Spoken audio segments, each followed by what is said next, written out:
Welcome to the Habit Podcast, conversations with writers about writing. I'm Jonathan Rogers, your host. This episode is part of our special summer series called Leaving Home Stories, in which writers from the Habit membership will read personal narratives on the theme of leaving home, literally or metaphorically, temporarily or permanently. In one sense, leaving home always involves crossing borders. In this week's episode, our writers read stories of crossing international borders, where the language is different, the food is different, the manners are different, and even the birds are different. I'm mighty proud of the writers in the Habit membership. If you like the idea of writing alongside the writers you're hearing in this series, we'd love to have you. Find out more at thehabit.co. Jaclyn Hoselton is a Mexican-American who never learned how to speak Spanish. Growing up in California, that sometimes made for awkward interactions. Then she moved to Germany. Here's Jaclyn Hoselton reading In Search of a Language. When I walked into the Mexican grocery store, I knew I'd be taking a chance. But I was a college student in need of groceries, and it was the nearest store to campus. The California summer sun had been relentless that day. I was welcomed with an icy blast of air conditioner and brassy trumpets sounding from the stereo. Pastel murals were painted all along the walls, and the grocery stock overflowed with canned salsas, red, green, and yellow chilies, dried beans, and avocados. I grabbed an armful of products and waltzed to the checkout line. Then it happened. The cashier spoke to me in Spanish. I froze, credit card in mid-air. I tried to respond, but I couldn't. There was an awkward silence. Finally, he took the card out of my hand and ran it along the keypad. The lady in line behind me laid on a lecture. "You don't speak Spanish? What a shame! Shame on you! Shame on your parents!" It happens everywhere. California, Germany, even the United Arab Emirates. Someone stops me and asks, "Hablas español?" with a certain grin. And sometimes they don't even ask. Sometimes they just start speaking to me in Spanish. Or there's the "Where are you from?" question. When I answer, I am from the United States, they follow with, "But where are you really from?" What can I say? The first 25 years of my life was spent in the dusty San Joaquin Valley, California. I grew up surrounded by farmland, never-ending vineyards, the creeping vines of watermelon, tomatoes, cucumbers, acres of endless peach, walnut, and citrus trees. Among the fields there were a smattering of farmhouses and barns. This little town had one gas station, one family-owned takeaway-only hamburger stand, one donut shop, and a one-room library. It was a colorful mix of California cowboy culture, Mexican Hmong, and African-American communities. Sometimes I worry if leaving my hometown contributed to difficulty connecting with my heritage. But perhaps I left home long ago, before I was even born. My relationship to the Spanish language was severed by Americanization.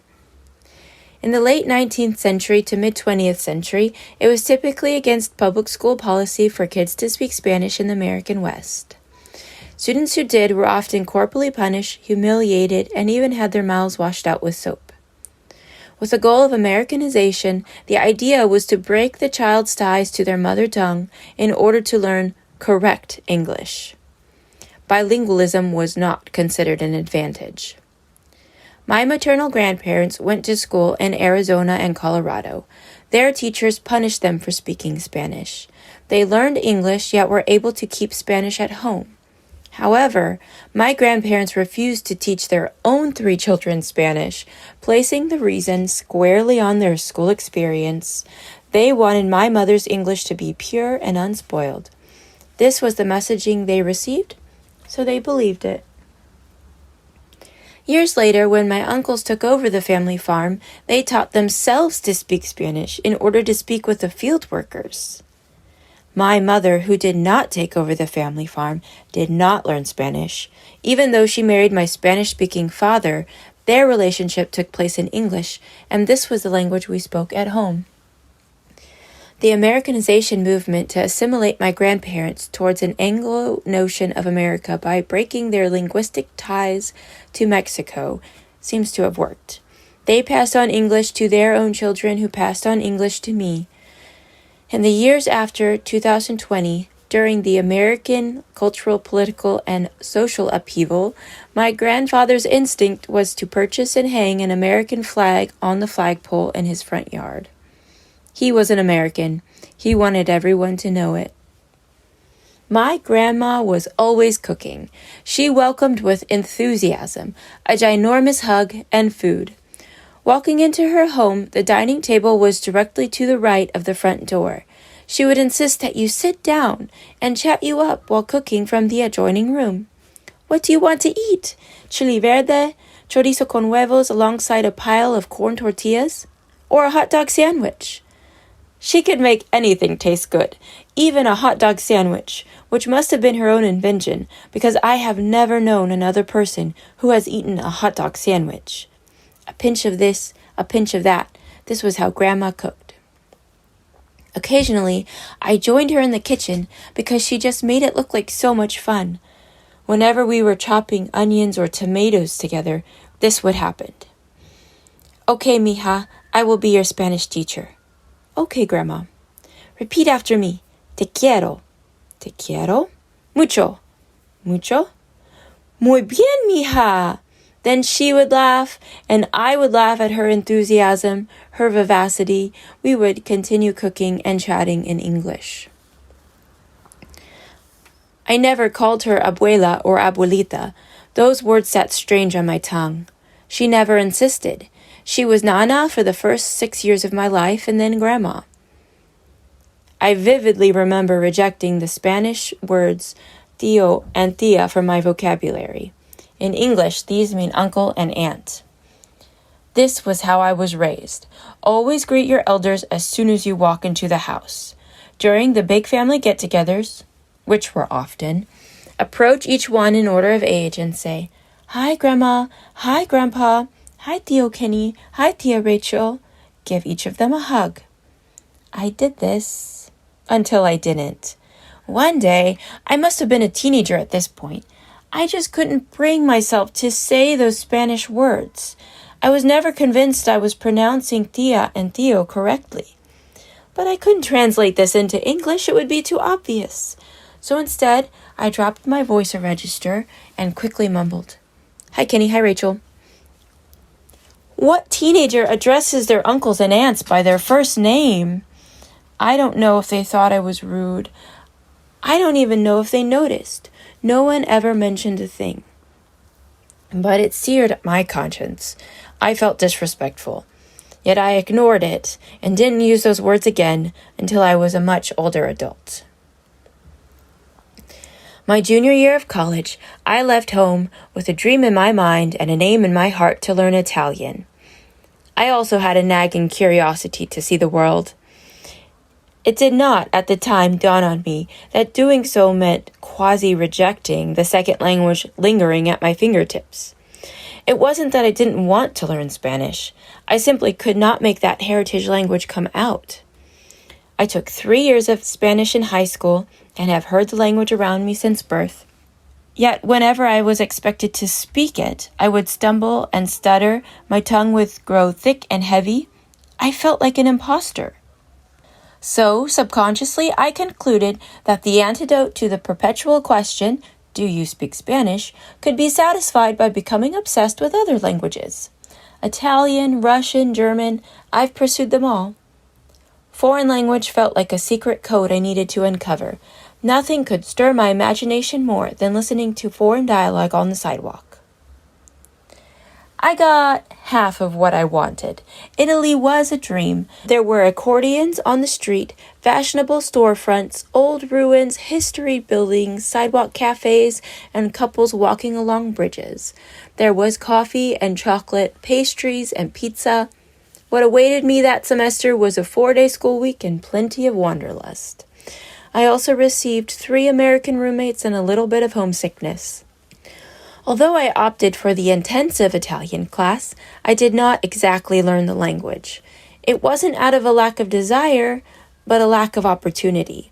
I had not yet understood that one does not learn from mere absorption, but from actually meeting and talking to Italians. It didn't take me long to discover that I like the idea of learning a language much more than the embarrassing situations learning a language requires. Because if you want to learn a second language, you must first look like a fool, over and over. Then you might get a little bit better. A few years later, I left the Golden State and moved to the Bluegrass State. I met and married a man who would lead us to Germany for what has now been nearly 12 years. In Germany, I learned the key to languages. My husband, excellent at language learning himself, insisted that I do not befriend anyone in English upon arrival, but rather force myself to be immersed outside of our family. Although I'm not sure this was the best advice for one fighting culture shock, combined with the severe lack of vitamin D and a young toddler at home, I was very isolated for a year. I did learn the habit of not insisting that my relationships take place in English, which is key number one for surviving long-term as an expat. I took language courses in Germany back-to-back for 2 years. I had a handful of strange teachers, and I even tried very hard to befriend a French girl in German, who was probably a decade younger than me. During our breaks, I would sit outside with her as she smoked her cigarettes. I did my best not to act annoyed when the wind changed and blew the smoke straight into my face. No, I didn't skip a beat, and I actually invited her to come to my daughter's second birthday dinner party. She showed up bearing a small picture book gift and everything.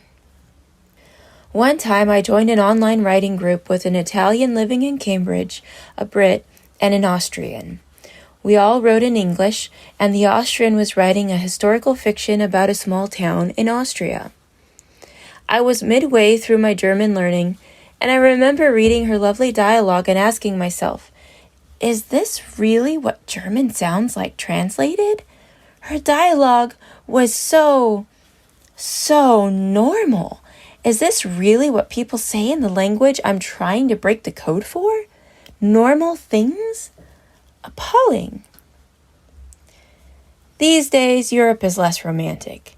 I'm still awed by the buildings in the old city. I still see the beauty, but it is far less mysterious. Now the language is understandable, less secretive. It's a part of me, and woven permanently into my children's world. A few Sundays ago, my pastor said something that made my ears perk. He called Babel a curse. He teased the idea that the curse of Babel would be undone in the new heavens and the new earth. A light bulb went on over my head. I realized this is the battle I have been fighting my whole life, the battle to understand a foreign language, to be able to say, yes, I can talk in code too.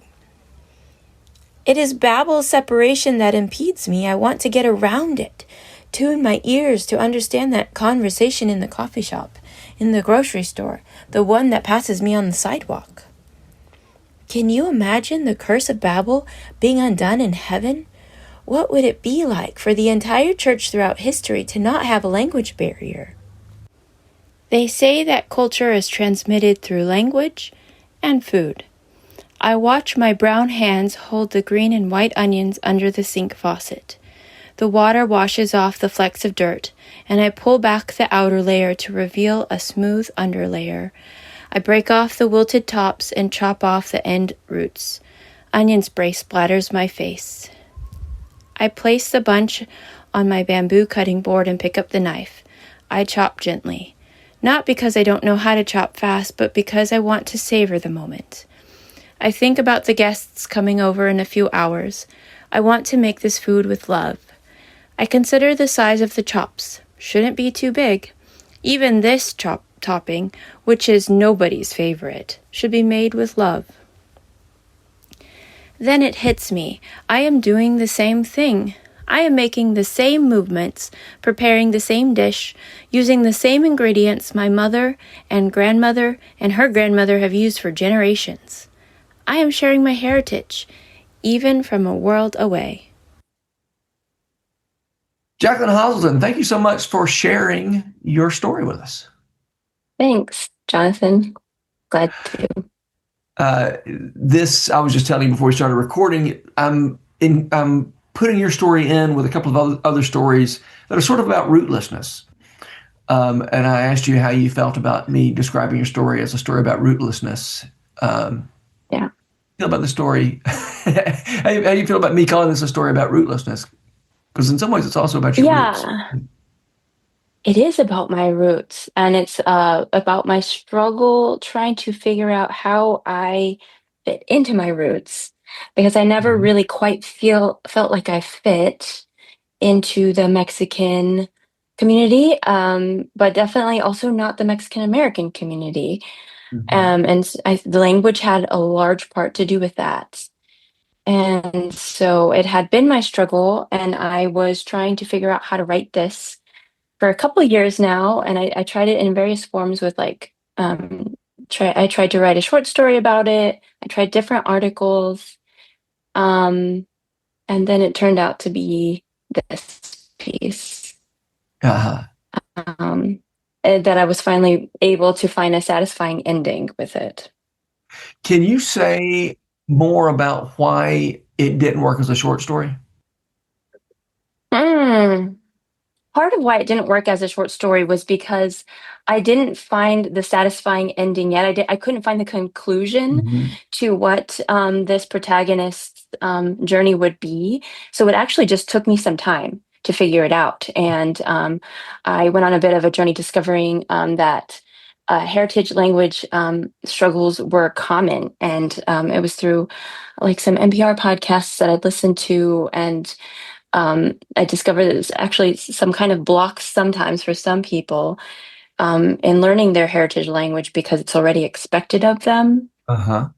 and then they actually can't learn it as they can't learn it as fluently as maybe some others can. Did you ever take a Spanish class? I did, yeah. It It didn't go took well. it didn't go so well. It didn't stick. No, It's so no. interesting. And of course, Yeah. now you live in Germany. Uh, Yes. and how's your German? I I live in Germany. And I speak German pretty fluently. I mean, my grammar is not great, but people understand me. And the crazy thing is that people will come to me and speak Spanish to me, and I respond in German like every time. Like that's my instinct is to just, Uh-huh. I don't know why. Not English, Yeah, but German. not even English, just German. So Yeah. good. Well, have you ever tried writing in German? Not creatively. No, Yeah. I haven't. That would be quite an exercise, actually. That's the thing I like to do least in German. I love to listen to German. I love to speak in German. I'll even read in German, but I do not like to write in German because it's just not so because I am just much more capable in English. I think it's a bit Mhm. frustrating to not have that same access to craft. Yeah. Yeah.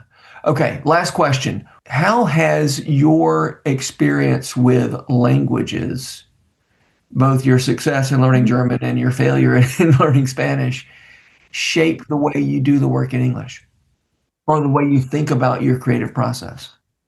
I don't know, actually. I think, well, most of my stories revolve around and have for the last 5 years have revolved around my, uh, I think, struggle with this feeling of not quite belonging to a culture. I write a lot about my expat experience and also about my life in America as a Mexican American, not feeling like I even belonged there. Mhm. So I'm not sure if the language quite affects my writing as much as more the stories that crop up, I Yeah. think. Yeah. That makes a lot of Yeah. sense. Yeah.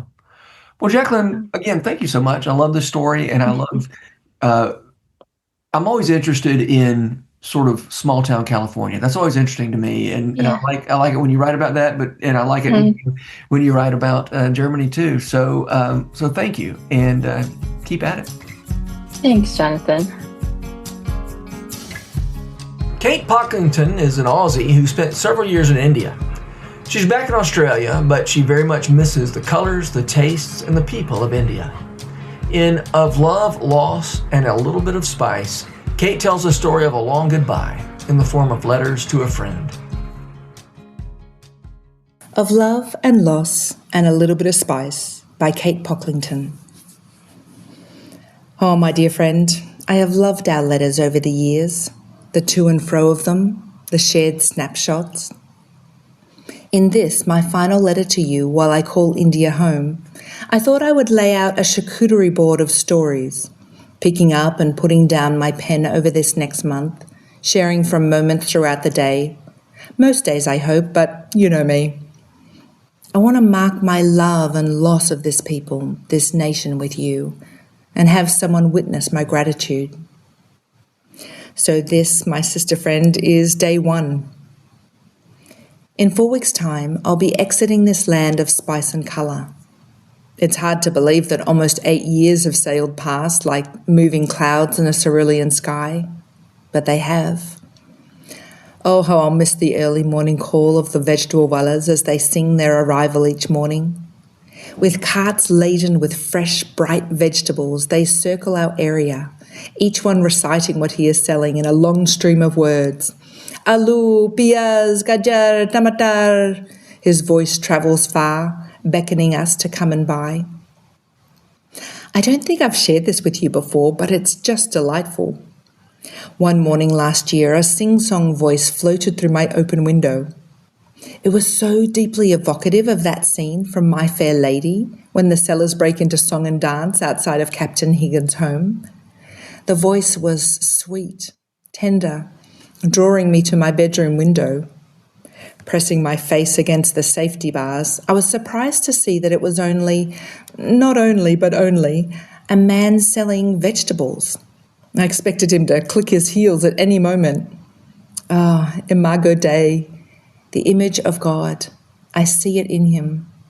That is a man who found joy in his job and shared that joy with others. Day 2.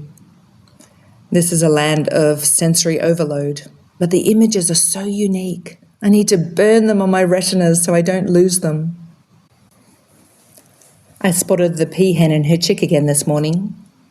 When they first began to wander through our garden, the chick was tiny. Now it's almost the size of its mother, both with an electric blue blaze upon their necks, a painted scarf of sorts, but without the glorious rainbow of a tail. Pecking the ground for bugs, they were suddenly surprised and skidded away like the roadrunner. It made me laugh out loud. Occasionally, I'll hear the peahen's mate calling, as if he's picked up a child's party popper or blower. It squawked disparate to its beauty. Day 3. A camel crossed my path today as I wove my way through Delhi traffic. I will never get tired of seeing their gentle seesaw stride, their gangly legs, the way they slide their jaws from side to side when they chew. Perched on top of this camel was a turbaned man grasping a round package wrapped in gold material. I kid you not. Was he a wise man lost through the labyrinth of centuries? These are the random, wondrous things I regularly roll past each day. Day 5. Sorry I missed writing to you yesterday. The day was full and long. By the end of the day, after speaking in Hindi all day, my brain was hard, used up. It simply spluttered to a stop before I could write. But tonight, well. Each evening, the boys gather to play cricket or soccer in a nearby grass square. Here, fast, go, they yell in Hindi, each one eager to shine. At the end of their game, as the dark robe of the sky closes, they huddle together, telling jokes, laughing loud and long. It's a warming sound that snakes its way through my windows as the day begins to wane. That sound of life, of childhood and friendship. Day 7. We have now turned into the new month of March. I'll leave later this month. Really? Must it be so? Friend, how can I describe a collection of beautiful Indian women wrapped in ornate, colourful saris? A rainbow of splendour? A kaleidoscope of saris? An explosion of silk? Sea green, burnt orange, royal purple, glittering gold, embroidered silver circles, woven flowers, applied sequins. The wedding last night was a landscape of brilliance. Day 11. 7 or 8 months ago, I started talking with some kids who regularly beg near my house. I don't usually give children money, so I offer small guest soaps, packets of lentils or something similar. Over the years, I've learnt that fruit isn't usually welcomed. We talk now, as we did this morning, about the weather, school, or the fact that they've moved in under the flyover. They ask for soap, or we joke, or for a moment they forget they're meant to be begging and are simply children, smiling as we chat. When they first rush to the driver's window, their hands move from stomach to mouth. Feeling hungry, they whine, and it is a whine. But as soon as we start talking, their voices and posture changes. Instead of crowding me and pouring at my forearm for money, they realise that they're being seen as people, and a thin thread of relationship passes between us.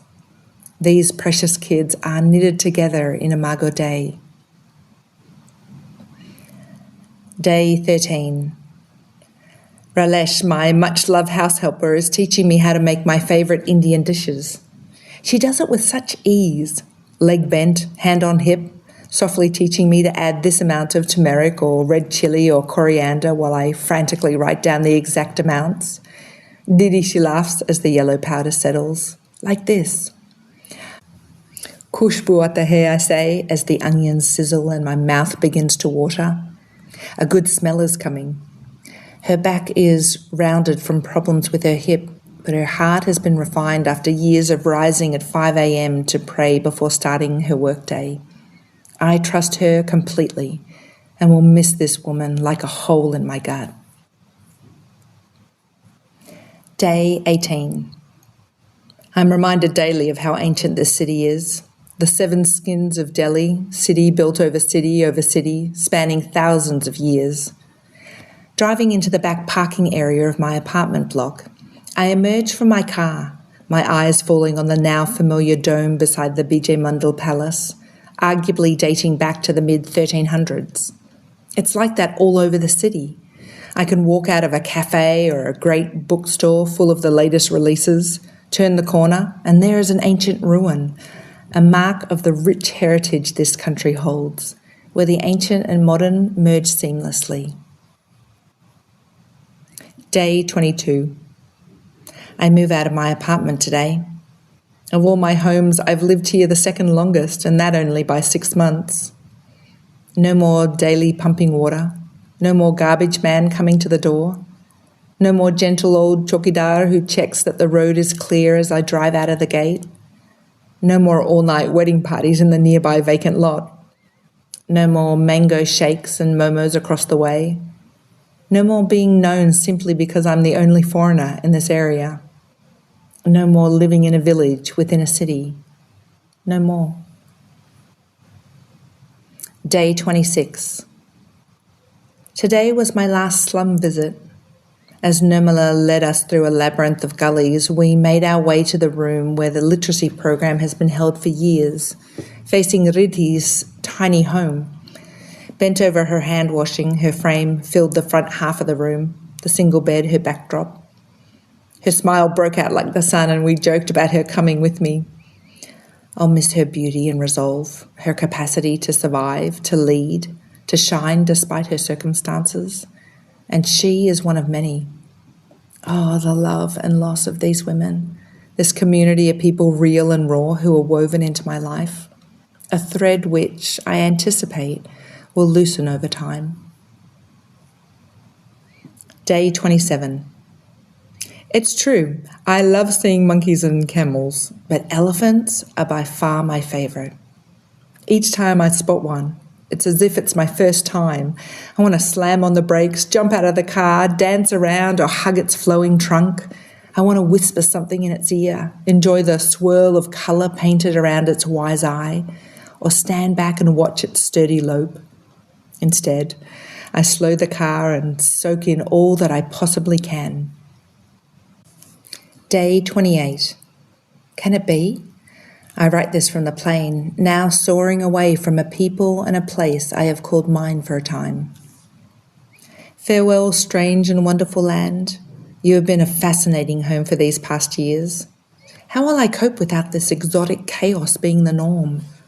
Will I be able to suppress the urge to back up through approaching traffic when I've missed a turn, or slow down simply to watch something interesting go by? Will the next season be as rich and deep, as meaningful as this one? How will I cope without Nirmala's gentle wisdom and Shubha's sharp insight, Shravya's bravery and Pamela's compassion, each one imago Dei? I am less without them. Oh, this beautiful land of spice and colour. It's been home for a time. But the truth is, home comes with us, tucked into the folds of our skin, the pockets of our heart. It changes us for what comes next. For now, your sister friend, Kate. Kate Pocklington, thank you so much for joining me to talk about your story. Thanks for being here. It's a privilege. Thanks for asking me. How did this story come to be? You before we started recording, you mentioned that you left India in 2011. Is this something you wrote in 2011 and are dusting off? Yeah, interestingly enough, it's a blend, really. So when I was leaving India, I joined Facebook for the first time. Oh, really? So I did a series of kind of goodbyes in some ways, and so I guess part of it was writing for myself, being able to grieve and say goodbye to certain people and places. And then it was also a way of sharing this part of who I've been and this place that I've been living in. And so this is a variation of that. The idea came from that. And it's in the form of a letter. Tell me about that. Why? So it's not a letter to the people you're leaving. You said it's for saying goodbye, but it's not a letter. It's not a goodbye letter to the people that you're saying goodbye to. Yes. So the idea for the letter actually came from, we must have been on a call where you were doing some office hours, and Lauren was on the call as well, Lauren W.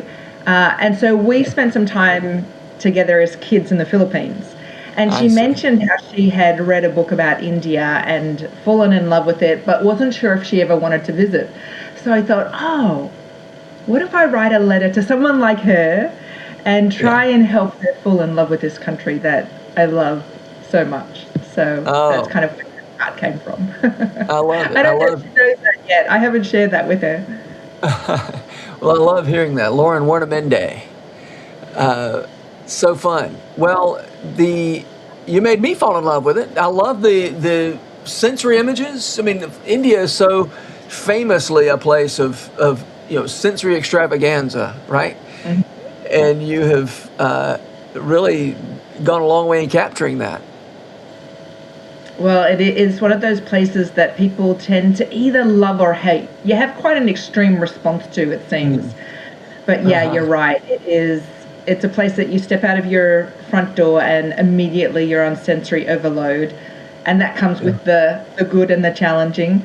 But yeah, there's so much that's beautiful about that land, those people. Yeah. Well, you say this is started out long ago as a way of saying goodbye to a place that you loved. And I love the way you end your piece. Home comes with us, tucked into the folds of our skin, the pockets of our heart. It changes us for what comes next. That's so good. And so, can you say anything more about how India changed you for what comes next? What came next? Yeah, in so many ways. As the God of all things continues to shape us, he uses all these various things. And then how do we take that into whatever he has for us next? So, I was shaped by the women and kids that we were ministering to. I learned so many things about resilience and joy and beauty in the midst of hardship. I learned so much from the people that my team, which was largely an Indian team. Just these incredible women of character who were so committed to what they were doing. I learned from leadership, and I learned from the challenges and how do we respond to those challenges, and then how do we take that in and seek to share those lessons with other people as we want to live Jesus out, whatever is the next thing that we're stewarding for him, Yeah. Well, next, Kate, I want to see a piece about the beauties of Australia. Oh, well, the challenge has been thrown down, right? Yeah, great. Well, thank you so much, Kate. Thanks for sharing this with us. I love anything that gives me reason to think about and appreciate something I haven't thought about very much or appreciated much. And India is just not in my it's not in my normal routine of things I think about. So I loved the way you gave me something I couldn't get for myself in this piece. So thank you for that, Kate. Wow, no worries at all. Thank you, India, for giving it to us, and for God for revealing himself in the midst of it. So Yes. thanks for your time, Jonathan. I appreciate it. Cara Peregrino is Scottish, but when she married an American, she came to America, where she doesn't know the birds. Actually, that's not quite true. She knows some of the birds, including sparrows, which, like Cara, are transplants to America. Here's Cara Peregrino reading I Do Not Know the Birds. I do not know the birds. Mum stood on the too narrow driveway in her nightdress, eyes bleary in the overcast light. Dad and my brother wrestled the baby seat into the back of the car, but gave up on the buckle. With 2 clicks, I secured Macduff myself. The beech hedge bordering their garden quivered with the anticipative chirp of sparrows. It was different the other times. It had only been me. I desperately wanted my husband to love Scotland while we were there. He didn't have to want to stay. That was never the plan. But I wanted him to appreciate it for being Scotland, and not dismiss it for not being America. It was the beaches that finally broke down his trollish resistance. One cannot stand on top of the dunes, on top of the world, at Lunan Bay, unmoved. I clung to his hand, warm, solid, secure. Dune grass pricked me through my leggings. The winds blew a little too fresh off the North Sea that day, cold all the way to the bottom of my lungs and echoing with the rusty peeping of oyster catchers below. Above, herring gulls keened and carried on, sweeping and soaring in some unknown game. I tilted my face up to the mottled sky and tried to remember that even when the inevitable day dawned and we flew these sacred shores, the same sky would cover us still. My husband smiles when he remembers Lunan, a well-kept local secret. He reminds me sometimes of Arbroath Cliffs too, of the sandstone and salt and sea and the gulls building their nests in the rocks, even as we weathered the storms and waited for solid ground on which to build our own home. I do not know the birds here. The cardinals were the easiest to learn, scarlet and bold, and, it transpired, our state bird where we first landed. The robins were a culture shock. They're brawnier and brasher than our own British fluffballs. They seem so much bigger and meaner until you get to know them. I'm told that the family of British and American robins diverged a long time ago, though there remains some outward similarity. Sometimes I know how they feel. Those first few months in Ohio, trundling Macduff to sleep in his pram in a shade warmer than the hottest summer I can recall, I tried to point out wildlife to him with almost as little vocabulary as he. Can you hear the bird? It sounds so lovely, but I'm not sure what it is. A dark figure circles overhead. It's probably some bird of prey. Blackbirds wearing a kingfisher's coat? I don't know, but they're dapper wee fellas. the size of a wren, the colour of a goldfinch, the bearing of a raptor. I don't know. I don't know. I don't know. I stare at the change in my hand. 2 coins the same, 2 different. A flicker of panic flutters in my stomach. 65 cents. My mind can't explain how 4 coins in that size combination can be 65. But I don't know how to ask if the cashier is correct. She watches me for a second, the crease between her eyes deepening. 65, she insists, a little sharply. I cringe. I haven't been here long. I'm not used to the coins yet. Her glare softens. 2 quarters, a nickel, and a dime. It might as well be 2 who's-its, a what's-it, and a diddly squat. I close my fingers over the sticky silver circles and thank her anyway. She smiles then. Welcome to America! Thanks. I step outside into the heat and sigh. Why is everything back to front? The roads, the heating, the 10 cents are half the size and twice the value of the 5s. A chip packet blows across the car park, trailing crumbs. No gang of screeching gulls descends to wage war on the remains. There is no salt in the dry air. I learned at the zoo, of all places, that the common house sparrow are an invasive species in America. I've thought about it often since then, as Macduff watches them through the patio doors and begs a crust of bread to feed them.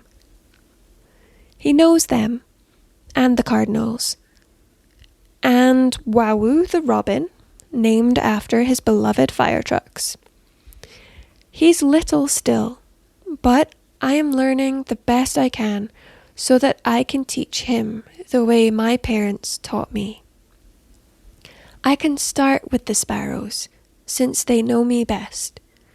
They too were brought to these foreign shores in love, and I suspect in time, as my vowels fade into American and I bathe myself in the Oklahoma dust, everyone around us will forget that I wasn't always here either. A little over a year after landing in Columbus, my husband once more went ahead to prepare us a home. Macduff and I flitted to Oklahoma in our little scarlet spark. There was plenty of crying along the road, and not all of it came from the back seat. It was a hard journey, though easier and faster than my forefathers would have endured. As we crossed the border into Oklahoma, the roads calmed and the fields shone a green I had not known on this side of the ocean. I guess this is it. Some hours later, we pulled into the street, wide and squat with bungalows. A single sob escaped my chest as I gripped the wheel. We're almost there, sweetheart. We're gonna see Daddy in a minute. And all of a sudden, there he was, home, standing on the driveway in front of a little brick house, wearing his signature red shirt and the $1 million smile that makes my heart flutter down to this day. I staggered out of the car, stiff with the road, only for him to throw his arms around me. And in the sycamore next door, I could hear the sparrows singing.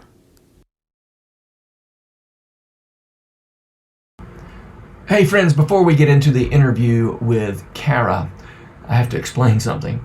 In an earlier version of this story, Cara referred to sparrows as spuggies there at the very end. And so I start this interview asking her about that word spuggies, not realizing that in the most recent recording, she doesn't call them spuggies, she calls them sparrows. But spuggies is the term that she grew up calling sparrows, and so that's That's why I ask about spuggies here in the next little bit. I just wanted to explain that so it wouldn't be confusing. Cara Peregrino, thank you so much for talking with me about your story, and thanks for sharing this story with us. Yeah, it's a joy. I would love to start where your piece ended, and that is with the spuggies, a term I didn't know. So tell me about the word spuggy and why you chose to use that word instead of sparrow at the end. Well, I grew up and we've always called them spuggies. It's an English term for sparrows, and it just feels like home. So it just seemed appropriate to call them that. Yeah. I had never known that sparrows were not a native species to North America. They're everywhere, so I thought they were, local. But I love that idea of you highlighting at the end the fact that they have a story overseas, like you, and that they came, you like the sparrows, aren't from here, and yet you're making your way here. You're figuring it out. Yeah, I didn't know they were an invasive species when I got here either. And often I'm mistaken for an American, so it just seemed kind of appropriate. There you go. You've been in the States 2 years now? Yeah, yes. Okay, so, and you named your baby Macduff. I did not name my baby Macduff. I'm just very conscious of internet safety, so it is a literary reference, but it is not his real name. Okay, I am relieved on 2 counts. First, that you weren't putting his name on the internet, and secondly, that his name's not really Macduff. One thing I learned about sparrows, since we're on sparrows, is that they can see colors we can't see, and so to a sparrow, another sparrow has a very elaborate markings. They all, sparrows kind of look alike to us, but they have markings that we can't see that they can see with each other. I love that little tidbit. I did not know that. Yeah. So we'll never know what sparrows see when they see each other. Okay. So are you making any progress on counting money? That was one thing I wanted to know. Oh, I'm getting there. My son loves to feed the fish at the local park, and they have little dispensers that take quarters. So I'm getting there with the quarters, but I still find the 5 cents confusing how big they are. Yeah. Well, and pennies are going away now, so at least you won't have that to worry about. Yeah. I did notice at the beginning of from the beginning of the story, there's so many birds. Have you just always been conscious of birds? Have you been a very bird aware person? I didn't think so until I met other people who weren't. So my dad studied natural history, and he's always had a particular interest in British birds, especially garden birds, because they're kind of viewed as very plain and boring, but there's so much about them that are interesting, and they are really beautiful. So I did grow up kind of just always having my parents saying, oh, look, there's a nuthatch in the garden, or there's, something else. And we did the great garden bird watch and stuff when I was growing up. So I kind of just grew up noticing them. I love that idea that you didn't know you were a bird conscious person until you, it just was part of your life. I hope you've seen goldfinches since you've been in the States. I haven't, sadly, but I'd really like to. Well, I wish that for you. All right, Cara, thank you so much for being here, and thanks for this story. Thanks. The Habit Podcast is brought to you by The Rabbit Room, where art nourishes community and community nourishes art. You can support their work, including this podcast, by becoming a member. Visit rabbitroom.com/membership. Special thanks as well to Taylor Leonard for letting us use her song Diamonds as the theme music for the Habit Podcast. You can learn more about Taylor and follow her work at taylorleonard.com. The Habit membership is a library of resources for writers by me, Jonathan Rogers.